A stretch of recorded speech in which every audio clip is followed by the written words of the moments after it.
Hello again, this is Captain John with another one of my video tips of the week. In today's video tip, I'm going to show you a unique innovation from the racing world called a Cunningham. You can use the Cunningham in place of the mainsail hired to adjust your luff tension and to keep your mainsail draft in proper position for maximum sail power.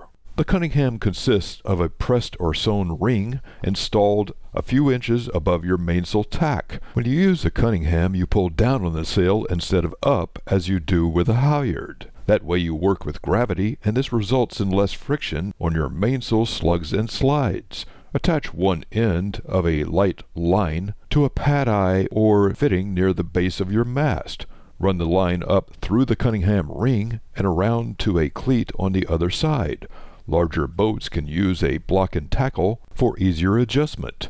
Now you can tension the Cunningham to move your draft forward or to flatten the mainsail in breezy conditions. In lighter winds, ease the Cunningham to make the sail fuller and more powerful.